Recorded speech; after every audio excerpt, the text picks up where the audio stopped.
This is Engage. I'm Justin Matlatla. Today we are looking at relations between India and the Republic of Zimbabwe dating back to the 14th century. We are focusing on the art of living, mental wellness as well as health. I'm joined by the ambassador of India to Zimbabwe, that's Mr. Vijay Kanduja, to take us through what the art of living is all about and also how he sees Zimbabweans valuing their mental and social well-being. Sir, welcome to the program. Thank you very much. Pleasure to talk to you, Justin. Wonderful. BC and to the people at large through you. You've been in Zimbabwe for a while now. How do you see the environment in Zimbabwe, the climate in Zimbabwe, the weather and so forth? The people of Zimbabwe, how have they been treating you? Well, I would say Zimbabwe is a blessed country. I always say that there are two types of climate here. One is good, one is very good. The people are beautiful, very polite, humble, well-educated, and very hardworking. So in whichever aspect I looked at your country, at this country, Zimbabwe, I find it's a beautiful country. And that's why it's absolute pleasure to be here. Perhaps your views with regards to the relations between Zimbabwe and India, we know they did back then, but what's your assessment? Again, in terms of relationship, it's a beautiful relationship, absolutely friendly, and it goes back to centuries. And we've been standing with each other without any precondition. The two countries traded in metals, minerals, way back in the 14th century. There are written records about that. And the Prince Dom Miguel of the Munumutapa Kingdom, he went and studied in India. Perhaps it's anecdotal, but people say the word Shona comes from India. Shona Who knows? In India means gold. So perhaps Zimbabwe was referred to as the land of gold at that time. And that's why the word is so similar in India and here. Great. And now let's go on to this issue of the art of living. I understand you're actually a coach in that regard. What does it entail? What is it all about? Well, art of living, my senior colleague is here, Bhaminiji. She would describe in more detail about art of living. What I would say is that, it gives you a beautiful, relaxed way of living. It gives you a different perspective about life. You see things in a bigger perspective, and which makes you at ease, which makes you connect with other people as your own. So in whichever way you look at it, it makes your life beautiful. As the word says, art of living. So it makes your living very artful, very beautiful. What activities really are involved in this art of living? You see, if I described all the activities, you may perhaps form an opinion about it. But I would give you one example. Our life begins with breath. And we use only a limited portion of our lung capacity to properly breathe. Okay. All the energy that we get is through breath. Of course, we get energy through food also, and many other ways also. But primarily, we are minute to minute, second to second connected through the breath with the energy that's available around us. So there's a saying that, no breath, no life. No life. So know the breath, know the life. Oh, okay. So through breath, you know a different aspect of your life. It's quite deep from what you're saying. Yeah, perhaps it takes... Simple, it's deep. It's simple, it's deep. Yes. It's both ways. You have been a coach in this art of living. For how long, sir? Well, it's since 2012. It's been over 10 years. And it has been a beautiful journey, It's like riding a bicycle. How do you ride a bicycle? Pedal one side, and you pedal the other side. So that's how life is. You have the material side, and you have a beautiful side, a spiritual side. So to balance the two sides is really, which makes life very complete, very comprehensive. And you see the birds flying. How do they fly? Yeah. They use both the wings. So in my case also, I use this second wing to fly higher. Oh, that's sounding philosophical, quite complicated, but I believe maybe once one gets involved in the art of living, they also understand what exactly it entails. You have described it as an art. I would want to know more. When we look mostly at Indian films, Zimbabweans, by the way, they love Indian films because a lot of the stories, they resonate with the experiences of our people. And so we connect easily with those. There's a lot of art that is portrayed in terms of music, in terms of drama, in poetry, a lot that comes around those artistic expressions. Are these the kind of art that we are talking about, or is the art in terms of appreciating nature, appreciating what is around us, how we interact with the environment and so forth? Yes, it's the second type you described. It's feeling the connectedness. We are connected at all levels. We're breathing the same air, for example. It's the same air which is going into your body. It's the same air which is going into my body. We're connected. So it makes you feel more connected. The tragedy of modern living is that we have a lot of comforts, but inside we are complicated, we are tense, we don't have good relationship, even, amongst the people that are staying in the same house. So it makes you feel more connected at a deeper level. And youngsters, for example, they've been affected by the COVID challenge that we had 2 years ago. It's still ongoing in some way or the other. So that has affected the lives of many people, including the youngsters. And it's giving back the smile that we are born with. True. We get back the smile when we relax, when we know what life exactly is. And it becomes an art, and we appreciate life as an art. Ambassador, your words to Zimbabweans in terms of how they can take care of themselves regardless of the turmoil that goes on around them. How can they best take care of their health? Yeah, you see, many a times I come across people where they want empowerment. They say we want financial empowerment. I attend seminars where there is a session on financial empowerment or this empowerment or that empowerment. Yeah. And I go and tell them, I said, you are all empowered. You have two beautiful eyes. You have two hands, beautiful hands to work with. You have 2 ears. So you are already empowered. It's a question of knowing how much you have been bestowed with by nature. And if you see from a materialistic point of view, most of the successful companies, including the example of Infosys I give, they all started in a single room. 2 friends were chatting or 5 friends were chatting, and they come up with ideas and they build a multinational empire, $1 trillion or $1 billion company. So you're all empowered. You just have to see what you are endowed with.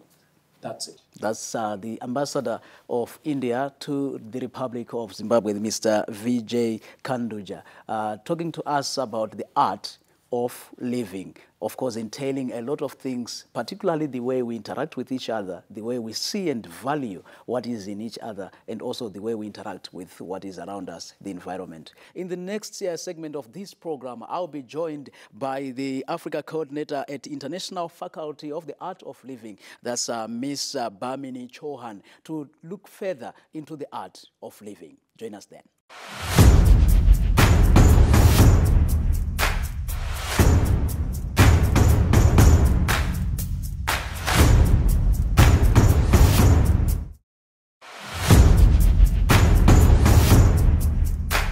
Welcome back. You're watching Engage, and we continue zeroing in on relations between Zimbabwe and India, this time focusing on the art of living. And I'm now joined by the Africa coordinator at the International Faculty of the Art of Living. That's Ms. Bhamini Chauhan. Ma'am, welcome to the program. Thank you so much. The Faculty for the Art of Living, this sounds like a whole university, a whole international institution. Tell us more about this Faculty of the Art of Living. Yeah, so thank you so much for having me on this show. I think the art of living is not something new. It has been around since 1981, and it's now established in more than 186 countries in the world. So I can say at the moment it's one of the largest volunteer-based driven organizations. And the aim is basically to uplift humanity. So the mission of the founder is to create a stress-free society and just to bring a smile on every face. That is a very big task that you have. There's a lot taking place in the world, and you have chosen to promote the art of living, as you have said, bringing a smile on the face of each and everyone. How exactly does this happen? How do people get happy? You know, most of the time, if you notice, there is a tendency of the mind to either live in the past or to be concerned, anxious, and worried about what's going to happen in the future. And we lose a lot of being in the present moment because the mind is always wandering in the past or stepping ahead, jumping into the future. That's true. But life is actually happening right now in the present moment. Okay. So we say the art of living is really the art to be able to bring the mind to the present moment, because only in the present moment we can be happy, we can be joyful, we can be relaxed. It's actually very scientific. There is a connection between our breath and our emotions. Whenever we feel a certain way, for example, when we feel angry, our breathing pattern changes. Whenever we're joyful, our breathing pattern Changes as well. Here in the Art of Living, we're teaching you techniques on how you can handle your breath, thus handle your emotions in a better way. Because most of us, we don't know what to do when we're angry. Yeah. We don't know what to do when we're stressed. So through very simple tools, like breathing techniques, we can actually get a better grip of our emotions and actually achieve that calm state of mind and bring the mind back to the present moment. Well, I'm feeling relaxed right now as you speak. I don't know whether it's the therapy from the art of living or not. But from what you're saying, ma'am, these are techniques that help to actually regulate how we breathe in response to the stresses that are around us. Does this work with issues of mental stress, mental disorder? There's a lot of things that are happening as we speak where people have to face challenges and they are going through a lot. There's depression all over. People talk about depression now and again. How does this art of living come in to address issues of depression, mental health, and so forth? I'm really glad you asked that question. It's a beautiful question and very pertinent, not only in Zimbabwe, but worldwide. People are really facing a lot of mental stresses. Depression has increased. The suicide rate has increased. And this is really where we can use the tools that the Art of Living is teaching to help us come over these mental stresses and mental, blockages that people are having today. So maybe I just give you a tip. Okay? Yes, ma'am. We say there are many different sources of energy, right? For example, when you're low on energy, what do you do? So we say there are four main sources of energy in terms of how we can recharge our body and our mind. The first is food. For example, if you skip a meal, do you have energy to go through the day? No, I don't. Right? Okay. So food is very important. Correct type of food, correct quantity of food. Okay. Right? To maintain our energy levels. The second, as you mentioned, is sleep. For example, if you don't have a good night's sleep, are you productive the next day? You're not. Absolutely not. If you oversleep, you're also not productive. Again, you're not productive, right? So there has to be a fine balance of how much sleep is required so that the body is rested and able to function the next day. Okay? Then we say the breath is a very important source of energy. For example, how long can you live without breathing? Wow. I can't. I haven't tried it. Yeah. Even holding my breath, I don't know how long, maybe perhaps a minute? 3 minutes. Yeah. Okay. 3 minutes and then 6 feet under. Oh, yeah. Okay.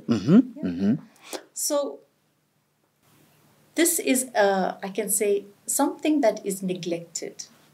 We are breathing continuously from the time we're born till the time we die. This is the one activity that we're doing continuously. That is breathing. But we're not paying attention to our breath. Right? Just by paying attention to the breath, this can energize us tremendously. So maybe later in the program, we can demonstrate. Oh yes, we will need to see techniques that will show how the breath can actually energize one's body and mind. And the fourth, we say the fourth most important source of energy is a calm and a relaxed state of mind. For example, you might be going through the happiest moment in your life, but if you are stressed, would you be able to enjoy that moment? You won't. Absolutely. Yeah. Absolutely Not. right? You can have everything in life, all the wealth in the world, but if you don't have a calm state of mind, it is of no use. Right? So we in the Art of Living, we pay attention to these four sources of energy, and this is the way we can actually live a more richer and a more successful life. You have mentioned, the issues of the environment, being able to have peace even in a chaotic environment. And sometimes that lack of peace is as a result of lack in itself. And for most people, particularly in this part of the world, in Africa, in Zimbabwe, for example, people struggle, with meeting their daily needs, having a decent meal.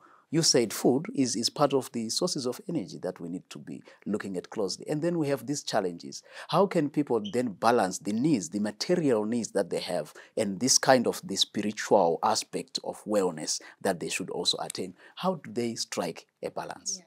This is a very beautiful question. I think the first thing we have to remember is that we are spiritual beings living in a material world. So, knowing that we are spiritual beings and we have these spiritual values of comfort, care, love, kindness, trust, faith, these come into being when we're living in a material world. So, for example, I may not have, but when I give, double comes back to me. This is the law of nature. Whatever you give comes back to you. We have a lot of lessons to learn from the art of living. My observation is this art of living has it touches on every aspect of humanity, every aspect of relations with others, relations with nature, the way you think and the way you see life. From your perspective as a coach, your perspective as an experienced trainer in terms of the art of living, what challenges do people face in trying to balance this art of living to attain a state of mental wellness? What kind of challenges do people face? Yeah, so I think in everybody's life, challenges are there, and I wouldn't want to label it as in these are people's challenges. I would rather say these are the challenges that every mind faces. Okay. For example, the mind has this tendency to hold on to the past. For example, something doesn't go right, and you hold on to that. You keep chewing on it. You're not able to let it go. This is one of the tendencies in the mind. Yeah. So this becomes a challenge in life when you're moving ahead, but still holding on to what's happened in the past. So the ability to let go of that, okay, that actually helps you to move forward in life. Otherwise, people are living life, but they're carrying all this baggage from the past. Whatever challenge you're going through, the challenge is small, you are bigger than the challenge.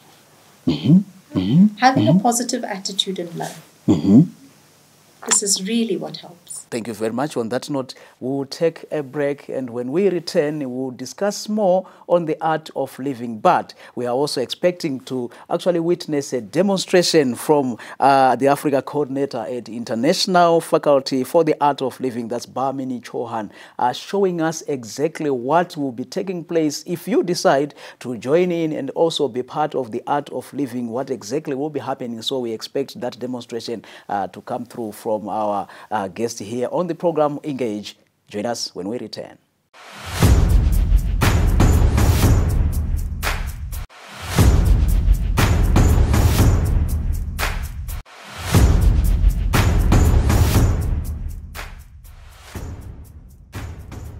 Welcome back and thank you so much for staying with us. The program is Engage as we continue our discussion on the art of living with Ma'am Bhamini Chauhan, who is the Africa Coordinator at the International Faculty for the Art of Living. Now, ma'am, I understand yoga is actually part of what you do at the Art of Living. But tell us more about yoga. We've heard about it. We see people saying, I do yoga, and so forth. What exactly is it about? Okay, so thank you for that question. Simply put, I would say yoga is most probably the oldest technology for managing one's body and mind to be as happy and healthy as possible. How? How exactly? How does one get happiness out of yoga? I see it talks about relaxing the mind and so forth. Please explain further. So we know that the body and the mind are connected. For example, whatever is happening in the body gets reflected in your mind. Okay. And at the same time, whatever is happening in your mind also manifests at the level of the body. So yoga is a very natural form of, I would say, exercise that takes care of the body as well as the mind. Today, people are really into fitness and wellness. You see people gymming and doing their press-ups and weightlifting. Running and so forth. Correct, Yeah, correct. yeah. But yoga is a very natural way of taking care of one's physical body, at the same time taking care of one's mind. For example, so many mental stresses we have. Yoga really takes care of these very subtle aspects. How? Do you sit down to think about your problems quietly, alone? Or do you think about the solutions alone? What will be taking place when one says, I'm practicing yoga? So there are many different schools of yoga and people practice it differently. Usually when people say I'm doing yoga, you would imagine someone doing some physical activity or stretching, Yes. for example. But there are different parts of yoga. So Hatha Yoga is, we say, that school of yoga which focuses mainly on the physical aspects of yoga. For example, Raja Yoga is the path of yoga where one is meditating or doing mindfulness. If Zimbabweans who are watching this program and those outside of the country would be interested in actually becoming part of the Art of Living, how do they join in? You said it's voluntary, but how do they become part of the Art of Living? So they can definitely reach out to us on any of our social media handles. Go to our website, that's www.artofliving.org. We are on Facebook, Insta, Twitter, Okay. YouTube. Okay. Likewise, if people want to reach out to us in Zimbabwe, please do contact us on our Art of Living Facebook Zimbabwe account or our Insta handle. And we'll be more than happy to reach out to you. So it's very simple. Like we are seated, maybe you can just bring your feet so that they're firmly Okay, on the ground. grass, right? So the starting position is we want to keep our back nice and straight. Shoulders are relaxed. Oh, yes. Beautiful smile as you have on your face. Thank you. And then let's make a light fist Okay. with both our hands. Okay? We're going to place it just in front of our shoulders.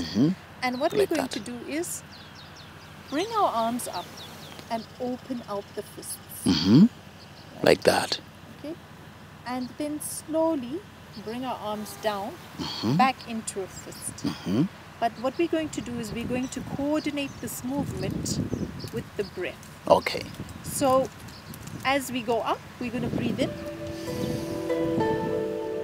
And as we come down, we breathe out with the force through the nose.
Relax with your palms open to the sky. And slowly, let's open our